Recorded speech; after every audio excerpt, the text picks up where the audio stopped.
Hi, I'm Terrell Turner, the host of the Business Talk Library, and today I have another great guest on. Now, it's always a pleasure when you have the chance to talk to someone who is in the field of coaching, especially around executive coaching, because there are so many things that you deal with on a day to day that sometimes you do need a healthy outside perspective to be able to get an objective view on how you can do things better. So, I want to welcome to the show Kevin Jordan. Welcome to the show, sir. Thank you so much. Great to be here. Thank you for having me. Very excited. Absolutely, my pleasure. Now, before we jump into your business and executive coaching, I wanted to give the audience a chance to hear a little bit about your background. So, what was your life before executive coaching? Sure. Yeah. So I live in Northern California in the Bay Area. I spent most of my career really under the rubric of service, and so I did a lot of work at Kaiser Permanente, which is a national nonprofit health plan. And I was really drawn by their mission and wanting to be of service not only to our health plan members but also to staff and people that I work with and developed. So big chunks of my life have been framed from my development through my career around this kind of service as a calling. And I got really intrigued as I kind of advanced my career at Kaiser about people. And I started managing people, and then I wanted to really develop people, but then I really wanted to see people excel. Right. And it's like, so how could I do that? So I started doing, I was managing people, I was mentoring folks, students, other people's teams. And I started part-time coaching in the context of having a full-time job just because I love to do it. So I had a full-time job at Kaiser for years, and I had a small little practice, maybe 8 to 10 hours a week. Friends and family, it started, other folks started coming, and I just did it because I loved it. So if I looked at service, then I looked at people as a strategic differentiator, coaching really became my craft. And I kind of figured out, last 10, 15 years, this is really what I wanted to do. And I kept angling toward that. And so that's kind of been my arc. And so really wanting to give back all of the great coaching and mentoring that I got along the way, both in a corporate setting, but also just individuals taking time out of their busy days to help a young guy along when he was coming along. So that's where I am today, and really underpins kind of the ethos of why I do this. And if I had all the money in the world, I'd still do this. I just think I love it. I think I found several things that I'm really really good at and can add value back into the community.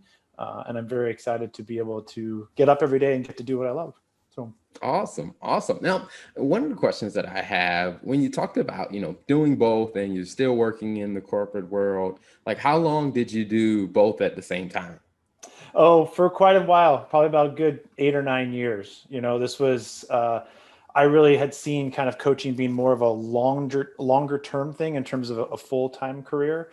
And I really loved what I was doing at Kaiser. So I felt like I got the best of both worlds. So I was working with great teams, great people, doing great work in service of our corporate mission and our members. And I wasn't in a big hurry to kind of get out there and just kind of put out my own shingle.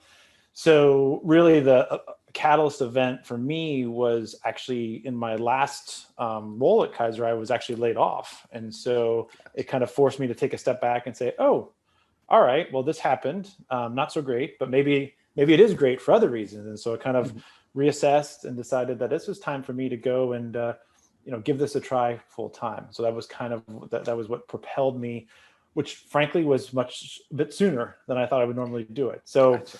it's worked out. I've enjoyed it. So I can't say that um, having had that experience was necessarily a bad thing. It was just a different Mhm. thing, and it was the right thing, I think, for me at that right time. So Mhm. Gotcha, gotcha. Now, after making that transition, what has that experience been like, building a business around the thing that you love to do? Because I hear a lot of people say, when you find something that you're passionate about.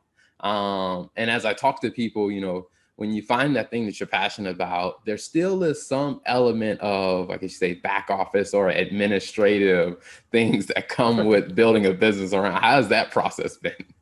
yeah, there's you still have administrative work when you own your own stuff. I mean, I don't know what else to tell you. Um, 90% of my days I get to do what I love. And yes, you have to invoice people and you have to write proposals and you have to take care of your books and all that kind of stuff. I made my peace with that. My wife is hugely generous. She's my business manager, so she helps with some of those things. I actually don't mind a lot of that work. It's not where I get the greatest joy, and I don't think it's where I give my greatest gift. But I don't feel overly burdened by it. And frankly, I'm just one person, so I don't have a team of people I'm responsible for. I don't have an office space. I work out of my home, so it's pretty streamlined for me. I guess it's as complicated as I want to make it, and I'm trying not to make it too complicated. But yeah, it's, uh, I do think it helps to have something that you're passionate about. I don't think you need to, passion is a word that gets used a lot these days. I think it does apply to me. Um, but I think you just need to have that drive and belief that you want to do it, and you have to create some opportunities and have some opportunities kind of go your way too. So putting yourself in positions for things to happen, I think that was probably the biggest step off for me when I first went out there. Is like, okay, I've been a corporate guy my whole career. I'm used to a consistent paycheck and a set of things, and now it's like, okay, here you go. And so having that part-time practice for so many years is really helpful, because much of the infrastructure was already there. It just had to be scaled up. So it didn't feel like going from 0 to 60. It felt like more from like 45 to 60. And so, Okay. but yeah, the administrative things, they are what they are. What are you gonna do? So Gotcha. Now I can definitely attest to, my wife does the very same for me, to where there are some aspects of it, like I said, she's generous to help out with some of that back office stuff, because it's the part about business that you don't hear a lot of people talk about. I mean, it's necessary, you do it, but like I said, you really, the part that you really get enjoyment from is the part that I look forward to getting to. Um, and speaking of, like I said, the things that you get enjoyment from. So when someone's looking to do business with your company, what are the types of services and products that they can do business with you? Yeah, there's three main groupings. So one is just individual coaching, much like if we were in a setting right now. Prior to COVID, most of my business was virtual anyway, just by virtue of working across the United States and Canada. So that wasn't a big shift for me. And so within coaching, there's three main buckets. There's people who are looking to transition or transform their careers. That's one. There's folks that are established leaders that want to be more effective in their leadership, maybe improve their executive presence, as an example. Mm-hmm. And there's a bucket of just ongoing professional development. How do I keep getting better at what I want to do? Other two offerings, smaller amounts, but I do some work I'll do meeting facilitations, leadership and management trainings, moderating panels. And then there's a third bucket really around some strategic advising and consulting. So those are the main service offerings. Coaching is the lion's share of where I spend my time at this point. Okay. Now, where can people find you online or social media? Yeah, so I have, there's my website, which do you want me to say that now or to send it to you for? You can say it for the audio listeners, but we'll also add some comments in the bottom so people can see it when we post it. Yes. So you can find me on LinkedIn for sure. You can find me, you can email me, kevin@kevinjordan.coach. I'm sorry, I'm just blanking on my website address right now, but I'll get that for you. I do have a website too for the company. And those are the main ways people find me, usually through my website, through LinkedIn. I do a little bit on social media, not a lot. I mean, outside of LinkedIn, I should say. But I do have Twitter handle as well, so I can provide all that for you. Yeah. Okay, definitely. Now, when people are working with you, one of the things that I always find it interesting is to hear, like, what's some of the feedback that people give when they've had experience with working with you? Yeah, well, I'm glad you brought that up. So I'm just actually I've been working on a presentation for a whole nother opportunity, and I'll just read you a quote if that's okay, because it's actually from a client. Let me just pull this up for you 1 second. And it goes like this: if you want a boilerplate approach to coaching, look elsewhere. If you want to put your trust in a seasoned advisor / partner who will push you to do the hard work associated with true self-evaluation, then Kevin is someone you should connect with. So that quote to me really epitomized a lot of what I do. So, I mean, in terms of my approach, it's always starting with where is the client at? So meeting them where they're at. What do they think they need or want to work on or accomplish? What is their timing around doing that? Some clients want to go really fast. Some clients want to go a little bit slower. And then how best do they want to do it?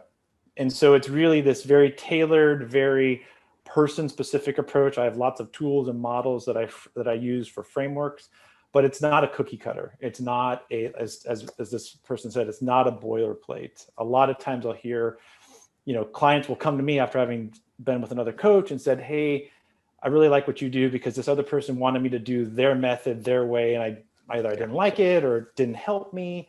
So, we're all trying to sell different services, different ideas, different packages. That's okay.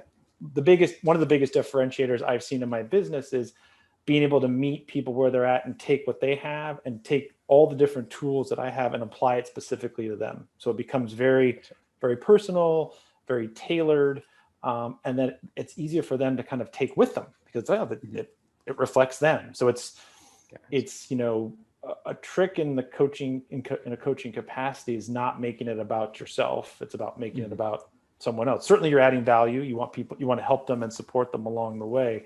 But you don't want to make you, the coach, the center of that story. Right. Gotcha. Awesome. Well, before we wrap up, one question that I like to ask every guest that comes onto the show is when you think about your experience and you think about, your journey so far, what's 2 pieces of advice that you would share with other business leaders?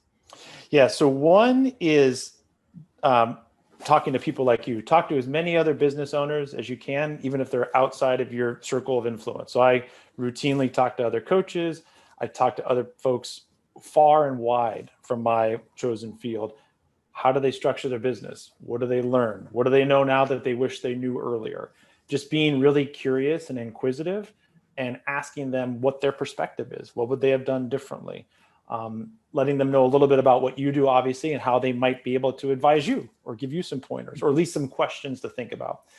And I think a corollary to that is be super generous. I see sometimes people operating from a very small place. I operate from a place of abundance. So, I give stuff away. If a client calls up and it doesn't work out, I still want them to have something in that one interaction because the first session is always free and we need to talk things through. Yeah. That's just how I was raised and what I believe to be the right thing to do. So operating from a place of abundance, not a place of scarcity. The second thing that's really important, and it really links to how well you carve out your service offerings and what you do and what you want, is boundary management. So too many folks I see, other coaching colleagues, they say yes to a tremendous amount of stuff. Happens, especially if you're hustling, you're scrambling, you want to get your name out there. So it's been really important over the evolution of my work is to know really what I'm really good at, what I really like, where I add the most value, and then where that stuff doesn't fall into those sweet spots, having a network of people I can refer out to, So there's a lot of power from my perspective in saying politely no, because I'm not the best person for that, or someone else could actually do it a lot better. Because the more I can strategically say no to things that, I could do or I'm pretty good at, leaves me more bandwidth and intellectual capacity and energy for things that come along that I really do want to do to say yes to. Gotcha. No, I think that is awesome. So, Mr. Kevin, thank you so much for coming on and sharing your story, telling us more about, what you do and your practice. Will definitely include the links and the tags so people can find you online and can find you on social media. And again, thanks again for being on the show. Thank you. It's great to be here. I appreciate it. Have a great day. Thank you for tuning in to the Business Talk Library. If you like our content, be sure to follow us on social media. And if you want to see more of our exclusive content, you can subscribe and become a member on patreon.com/Business Talk Library. Hey, the Business Talk Library is the place where business makes sense.